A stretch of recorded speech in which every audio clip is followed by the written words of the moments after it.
Olá vocês que estão acompanhando este canal, esta rede. Nós havíamos combinado de estarmos falando sobre as alterações que foram trazidas pela Lei 13.964 de 2019, o conhecido pacote anticrimes. Nós falamos das modificações na parte geral e havíamos combinado de falar sobre as modificações na parte especial do Código Penal. E vamos começar hoje pela a questão da majorante do emprego da arma branca como causa de aumento de pena. Essa era uma discussão doutrinária e jurisprudencial que veio a ser pacificada através das alterações trazidas pela Lei 13.654 de 2018. Até então, havia muito conflito para que se enquadrasse ou não o uso da arma branca como uma causa de aumento de pena. A doutrina, de maneira majoritária, se inclinava para que a arma branca apenas fosse entendida como a grave ameaça utilizada para a prática do roubo, para a prática da subtração. Com o advento da legislação de 2018, esse assunto se pacificou, tendo em vista que houve a introdução do parágrafo 2º, letra A, trazendo que apenas no caso de arma de fogo nós teríamos o aumento de pena majorado em 2/3. Essa modificação criou algo sólido a nível doutrinário, a nível jurisprudencial, mas que agora ganhou força novamente com a modificação trazida pelo pacote anticrimes. A modificação trouxe a introdução do inciso 7º do parágrafo 2º do artigo 157, que assim descreve: se a violência ou grave ameaça é exercida com emprego de arma branca. Ou seja, o que antes de 2018 era, no mínimo, conflituoso, passou-se a ser pacífico a partir de 2018, novamente vem à tona, agora de maneira expressa, explícita, para entender como uma causa, uma majorante, uma causa de aumento de pena prevista de 1/3 até a metade. E como ficou a questão da arma de fogo? A arma de fogo hoje, ela prevê, ainda existente no parágrafo 2º, letra A, com uma causa de aumento de pena de 2/3, porém ela trouxe mais uma modificação, mais uma introdução no artigo 157, quando vem o parágrafo 2º, letra B, para falar da arma de fogo de uso proibido, de uso restrito, aquelas armas mais severamente utilizadas, armas mais perigosas, os fuzis, as pistolas de uso restrito das Forças Armadas, que estavam sendo e estão sendo utilizadas em abordagem de carros fortes, carros blindados, em troca de tiro com as polícias, principalmente nos roubos a banco. Então, nesse instante, com essa introdução do artigo 157, parágrafo 2º, letra B, nós temos uma majorante muito mais pesada, com o dobro da pena para aqueles que utilizem a prática da subtração mediante violência ou grave ameaça com a arma de fogo de uso restrito ou proibido. Então, desta forma, nesse momento, nós temos 3 situações bem claras e bem definidas. O aumento de pena de 1/3 até a metade, previsto no parágrafo 2º, inciso 7º, daqueles que utilizem a arma branca, uma faca, um estilete, um canivete. O aumento de pena de 2/3, previsto no artigo 157, parágrafo 2º, letra A, aquelas armas que não são aquelas de uso restrito, de uso proibido. E, por fim, a introdução do parágrafo 2º, letra B, para aquelas que sim são de uso restrito, de uso proibido, com o aumento de pena em dobro. É importante frisar também os lapsos temporais que marcaram todo esse conflito.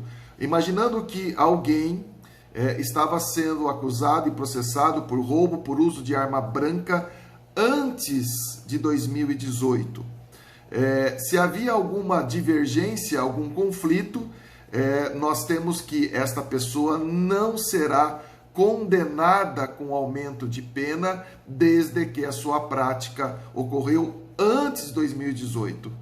E se ele praticou o roubo entre 2018 até dezembro de 2019, também não será condenado pela prática do roubo com o aumento de pena para o uso de arma branca. Após essa data, após o pacote anticrimes, após a sua vigência, sim, se ele praticou um roubo com uso de arma branca, com uma faca, com um estilete, ele terá o aumento de pena de 1/3. Como fica a questão para as armas de fogo? Se utilizou a arma de fogo no período compreendido da legislação de 2018 até dezembro de 2019, ele terá a aplicação tão somente do aumento de pena de 2/3, independente de que tipo de arma ele utilizou, se arma de fogo de uso permitido ou se arma de fogo de uso proibido, se arma de fogo de uso restrito ou irrestrito. Tá? Então, essas são as modificações que foram trazidas no artigo 157. Falaremos agora de uma alteração importante também no crime de estelionato. O estelionato de muito tempo já era um delito muito mais com viés civil, muito mais de viés comercial. A minha experiência como delegado de polícia revela que muitas vezes as pessoas procuram e procuravam a delegacia para registrar a ocorrência ou pedir a abertura de inquérito policial pelo crime de estelionato, de fatos de uma luz muito mais de natureza civil, comercial, uma transação, um negócio, uma relação jurídica civil que uma das partes desonrou, uma das partes descumpriu. E com um viés muito fraco de dolo, de fraude, de artifício, de ardil, característica do crime do estelionato, elemento subjetivo do estelionato muito distante. Por essa razão, entendeu-se o legislador, até para que pudesse aliviar as demandas da Polícia Judiciária e também do Poder Judiciário, que o artigo 171, no caso do estelionato, passa da ação penal pública incondicionada para uma ação penal pública condicionada à representação. Então, houve a seguinte acréscimo no artigo 171. Parágrafo 5º.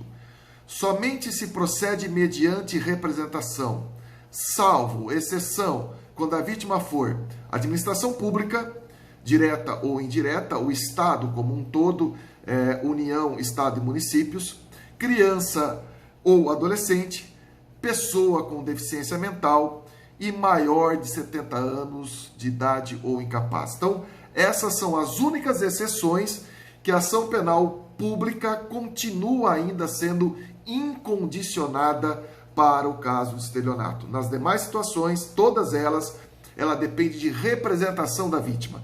Se a vítima não ofertar representação, não há o que se falar em denúncia, não há o que se falar em prosseguimento de processo e de ação penal.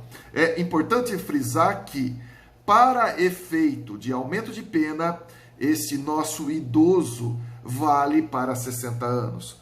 Para efeito de ação penal, esse nosso idoso precisa ter maior de 70 anos de idade. Então, para aumento, ok, estelionato normal vai aplicar a regra do idoso na sua proteção como maior de 60. Para ação penal pública, somente se tiver mais de 70 anos de idade. Uma outra modificação, também com reflexo a nível da lei dos crimes hediondos, é que, a priori, nós tínhamos situações muito limitadas em alguns crimes patrimoniais que eram considerados hediondos. Agora não. O crime de roubo, por exemplo, se houve restrição da liberdade da vítima, se houve o emprego de arma de fogo, qualquer tipo de arma de fogo, seja ela de uso proibido, seja ela de uso legal, restrito ou não. E quando resultou morte ou lesão corporal grave, essas três situações passam a ser entendidas também como crime hediondo. Então, repetindo, Quando o roubo houve restrição da liberdade da vítima, que estava previsto no artigo 157, parágrafo 2º, inciso 5. Quando houve o emprego de arma de fogo, apenas arma de fogo, hein? Arma branca, não. Qualquer dos tipos, seja de uso proibido, seja de uso permitido, restrito ou não. E quando o resultado da ação do crime de roubo provocou a lesão corporal grave ou a morte. Trouxe também como crime hediondo a extorsão qualificada pela restrição da liberdade da vítima, trazendo a lesão corporal ou a morte. Antes nós tínhamos apenas a extorsão mediante sequestro. Hoje a extorsão normal do artigo 158, parágrafo 3º, também é colocada como hediondo. E uma surpresa nesse cenário aqui, porque sempre a gente pensa no crime de roubo, no crime de extorsão mediante sequestro, quando a proteção é voltada à vítima, à pessoa, à integridade física, à incolumidade corporal, porque a ação é contra a liberdade física e a incolumidade física dessas pessoas. Nós tivemos uma alteração aqui importante, um acréscimo importante no crime de furto. O crime de furto qualificado pelo emprego de explosivo ou qualquer tipo de artefato análogo, ele passa a ser também compreendido como um crime hediondo. Então, uma importante modificação trazida para a lei dos crimes hediondos nesses crimes patrimoniais. E por fim, o crime de concussão, que é aquele crime mais violento praticado da administração pública, aquela extorsão, aquela coação, aquele momento onde a vítima fica intimidada e acaba servindo isso, entregando um valor econômico, um valor patrimonial ao autor do crime da concussão. Então sempre se colocava, puxa vida, o crime da concussão, que é um crime mais pesado, é um crime mais intimidador, ele tem uma pena mais leve que os crimes de corrupção. Então o legislador, nesse momento, ele faz uma adequação na sanção para colocar que as penas do crime de concussão, que antigamente era de 2 a 8 anos, passe a ser de 2 a 12 anos de reclusão, ok? Então essas eram as modificações, os impactos trazidos da legislação do pacote anticrimes na legislação do direito penal especial. Fique com Deus, a gente volta a se encontrar nos próximos vídeos.